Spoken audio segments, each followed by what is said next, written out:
Hello, good morning. My name is Golanati. My study is standard 8. My story name is પૈસાની કિંમત. એક વેપારી હતો. તેમનો એકને એક દીકરો હતો. તે ખૂબ જ તેમને લાડ કરતો હતો. તે ગમે તેટલા પૈસા વાપરતો હતો. તેને પૈસાની કદર જ ન હતી.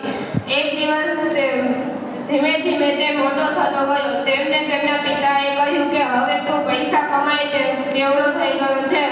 જે તારું છે એ મારું છે, પણ તું હવે જ્યાંથી પૈસા કમાઈશ ત્યારે તને મારામાંથી એક પૈસા જળશે, નહીતર તને એક રૂપિયો પણ નહીં જડે.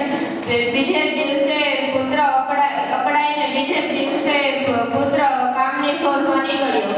ત્યાં તેમને એક કામ જડ્યું. તેમાં તેને એક અનાજની કોઠી ઉપાડીને લારીમાં લઈ જઈને બીજી ગોડાઉનમાં શિફ્ટ કરવાની હતી.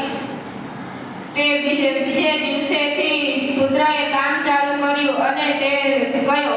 તેમને એક ગોળી ઉપાડી અને રેકડીમાં નાખી તે રેકડી લઈને તે ગોડાઉનમાં ઉતારવા ગયો. તેમને સાંજ સુધી કામ કર્યું અને તેમને ₹1 મળ્યો. તે રૂપિયો તેમને પિતાને જઈને આપ્યો અને તેમના પિતાએ તેમની ઘરની પાછળ એક વાડો હતો, તેમાં એક કૂવો હતો. તેમાં એ રૂપિયો તેમના પિતાએ નાખી દીધો. પછી થોડા દિવસ આમને આમ ચાલતું રહ્યું. એક દિવસ દીકરાએ અકળાઈને પિતાજીને પૂછ્યું કે હું જે મારી કમાઈનો પૈસો હું તમને આપું છું, તમે કૂવામાં કેમ નાખી દો છો? પિતાજીએ કહ્યું કે જ્યારે હું આ રૂપિયો કૂવામાં નાખી દઉં છું ત્યારે તારો જીવ કપાતો હશે, તેમજ તું જ્યારે મારા પૈસા ગમે ત્યાં વેડફી રહ્યો હતો ત્યારે મને કેવું લાગતું હશે.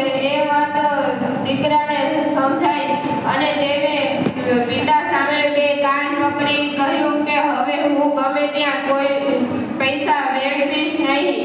આ વાત શીખ મળે છે કે પૈસાનો ઉપયોગ જરૂર પૂરતો જ કરવો જોઈએ.